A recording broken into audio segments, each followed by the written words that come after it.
आपण आज बघणार आहोत जावाचं वर्किंग की. आता बाकीचे युट्यूबर सारखं जर शिकवायचं झालं तर मी असे अरे कुठं ते व्हेरिएबल ते प्लस मायनस ऑपरेशन आणि नुसते कोड करून खपाखप ते मी लगेच लँग्वेज शिकून संपवू शकतो. पण जर शिकायचं आहे तर मनापासून शिकायचं. त्यासाठी आपल्याला मागणं म्हणजे आपल्या कोडच्या पाठीमागे गोष्टी कशा चालतात हे जर टिपमध्ये आपल्याला कळलं तर आपल्याला सर्व कोड संपूर्णपणे समजणार आहे. आणि महत्वाचं तेच आहे की आपल्याला बुडापासून शिकायचं आहे. मी पहिल्या व्हिडिओपासून म्हणत आलो आणि आजही तेच बोलतो. तर करूया सुरुवात. तर मागच्या वेळेस मी तुम्हाला म्हणलं होतं की आपला जो कोड आहे आपण जो लिहितो त्या कंपायलरमध्ये किंवा तो जो आपला BIM होता आपण तो जो कोड केला लास्टला महाराष्ट्रवाला, तर तो कसा कोड चालतो आतमध्ये ते आपण पाहणार आहोत की कशा गोष्टी कशा इन्स्ट्रक्शन वगैरे जात. तर आता समजा आपला हा पहिला कोड आहे फर्स्ट डॉट जावा. ही डॉट जावा फाईल आहे जो आपण कोड त्या कंपायलरमध्ये लिहिता. तर आता समजा की हा कोड आपण लिहिलेला ह्या फाईलच्या आत कोड, तर ही फाईल आपण पहिल्यांदा कंपाईल करणार. ज्यावेळेस आपण कुठल्याही फाईलला कंपाईल करतो तर कंपाईल होणार फाईल. ज्यावेळेस आपण कुठलीही फाईल कंपाईल करतो तर त्या फाईलची डॉट क्लास फाईल तयार होते. डॉट क्लास फाईल म्हणजे बाईट कोड तयार होते. आता म्हणसाल बाईट कोड काय आहे, तर बाईट कोड हा असा कोड आहे किंवा असे इन्स्ट्रक्शन आहे जे युनिव्हर्सल एक्सेप्टेड आहे. म्हणजे कोणत्याही प्लॅटफॉर्मवरती जावा तुम्ही, ते प्लॅटफॉर्म इंडिपेंडेंट कोणत्याही प्लॅटफॉर्मवर गेलं तर त्या इन्स्ट्रक्शन तुमच्या विदाऊट चेंज करता चालणार. त्यामुळे त्याला बाईट कोडला प्लॅटफॉर्म इंडिपेंडंट म्हणतात. आता इन्स्ट्रक्शन म्हणजे तुम्हाला मी पहिल्याच व्हिडिओमध्ये सांगितलं की बाबा आपल्याला कोड आहे की बाबा 2 नंबर घे, त्यांचं गुणाकार कर आणि त्यांचे गुणाकाराचे जे उत्तर आहे ते रिटर्न कर किंवा आउटपुट दे. तर इन्स्ट्रक्शन त्यात तसे लिहिलेलं असणार मशीनला की बाबा मशीन तुला 2 नंबर घ्यायचे, त्या 2 नंबरचा गुणाकार करायचा आणि तुला उत्तर मॉनिटरवर दावायचं. मॉनिटर म्हणजे आपल्या स्क्रीनवर दावायचं.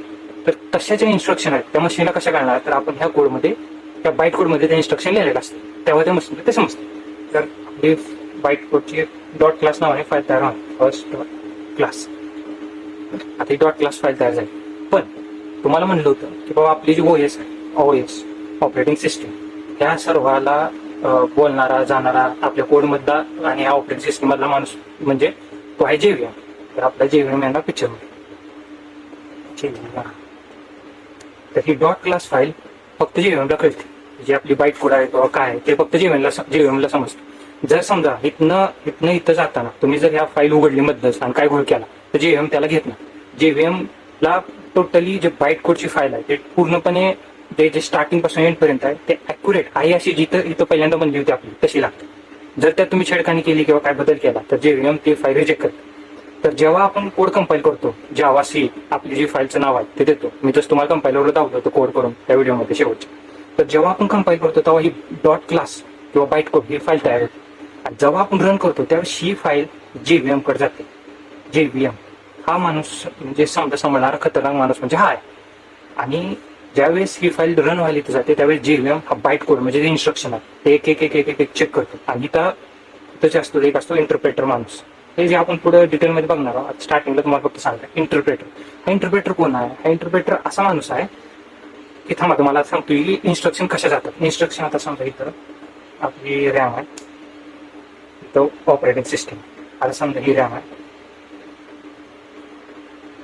जेव्हा सर्वात पहिल्यांदा आपण सिस्टीम ऑन करतो तेव्हा ही रॅम वरती ती सर्वात पहिली ऑपरेटिंग सिस्टीम तुम्हाला सांगितलं. समजा जे हार्डवेअर सोबत जे बोलणं मोबाईलचं समजे कामं किंवा कुठल्या पण डिव्हाइसचं सॉफ्टवेअरचं ते काय डिव्हाइसचं काम करणं ते कोणाच्या हातात आहे, ऑपरेटिंग सिस्टीम. ऑपरेटिंग सिस्टीम समजा हार्डवेअरला आणि आपले जे इन्स्ट्रक्शन आपण जे सांगतो मशीनला ते समजा कंट्रोल करणारी ती ऑपरेटिंग सिस्टीम. सर्वात पहिली रॅमवर ऑपरेटिंग सिस्टीम येते.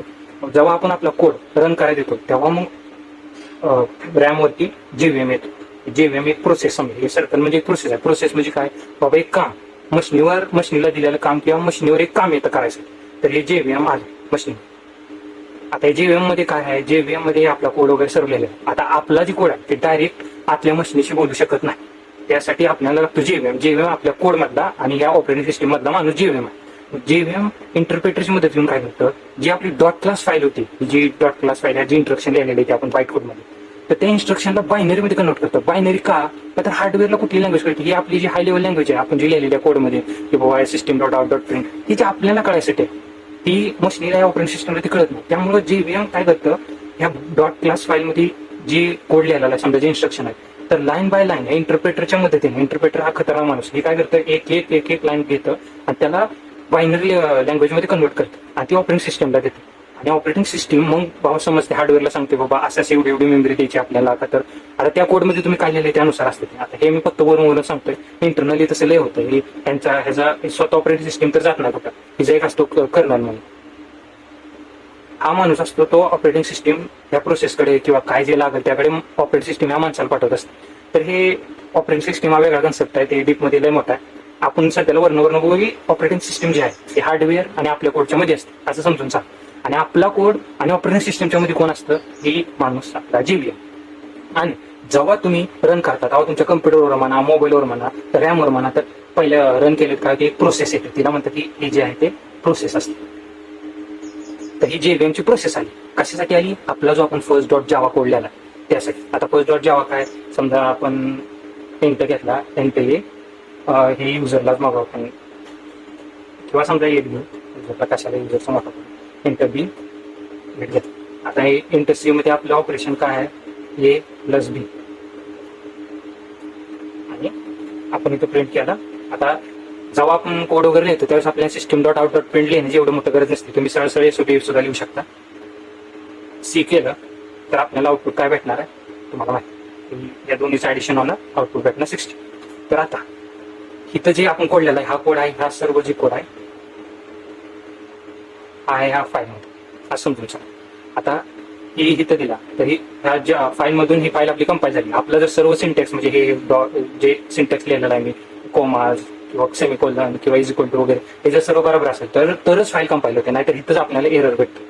जो कंपायलर आहे तो कंपायलर सिंटॅक्स बघतो, फाईल समजा जे हे आहे ते बघतो आणि आपल्याला त्यावरून कळते बाबा आपलं जे कोड लिहिलेलं बरोबर, त्याची डॉट क्लास फाईल तयार होते जर कोड लिहिलेलं बरोबर असेल तर. त्यात पण जर तुमचं रन टाइम एक्सेप्शन किंवा रन टाइम तुमची एरर असते, रन टाइम येणार एक्सेप्शन, म्हणजे एरर येत नाही एक्सेप्शन येतात सॉरी, तर ते इतर रन टाइमला कळतात आपल्याला. समजा आता तुम्ही इथं इंट घेतला आणि इथं तुम्ही कॅरेक्टर देताय SC किंवा D काय तर ते नंबर फॉर्मॅट एक्सेप्शन येतं. काय येतं ते म्हणजे बाबा तुम्ही नंबरसाठी जागा बनवली आणि देताना काय त्या कॅरेक्टर द्या, मग ते असं चुकीचं होतं. त्यामुळे ते असे एक्सेप्शन खूप आहेत, ते येतात. तर इथून JVM वर जातं आणि JVM वर रन व्हायला जातं.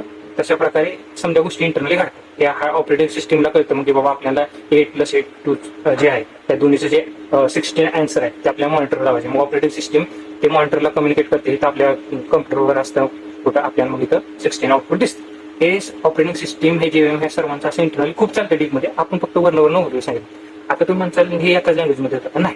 आता दुसरं जर आपण पायथनचं म्हणा गेलं, पायथन किंवा सी, समजा सी मध्ये मग सेम असं असतं. सीचा प्रोग्राम लिहायला तुम्ही समजा काय सीच्या नावानं, तर त्यात पण सेम सीचा कंपायलर असतो, सी कंपायलर म्हणून असं तुम्ही द्या. तर त्याची डॉट क्लास फाईल नाव द्या त्याची. आता समजा आपण C program A dot program लिहायला समजा सीचा काय, तर त्याची बनते A डॉट आउट, अशी त्याची फाईल बनते. जशी जावामध्ये बाईट कोड बनते तशी A डॉट आउट फाईल बनते.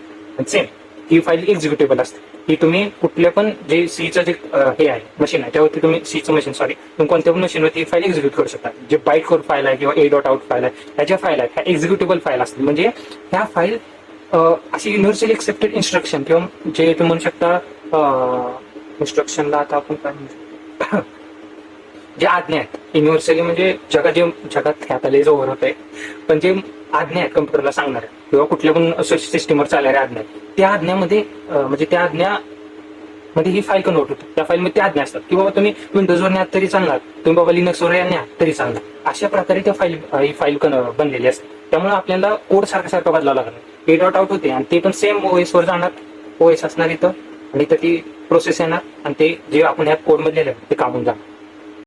तुम्ही पायथन मध्ये गेला तर पायथन मध्ये पण सेम समधीकडे असाच समजा जे प्रोग्रामिंग लँग्वेज आहेत ते इंटरनली सेम चालतात. सेम म्हणजे बदल असतं त्यात, पण असे जे आहे हे बेसिक हे समध्यांमध्ये असतं. तर आपण पायथनचं बघायला का आपण जावा शिकतोय कशाला पुढे जायचं, तर तुम्हाला कळलेलं आहे की बाबा कंपायलरचं काम काय असतंय, कोडला कंपाईल करायचं आणि अशा आज्ञांमध्ये कन्वर्ट करायचं ज्या आज्ञा जर त्या प्लॅटफॉर्मवरती चालते. प्लॅटफॉर्म इंडिपेंडेंट असते.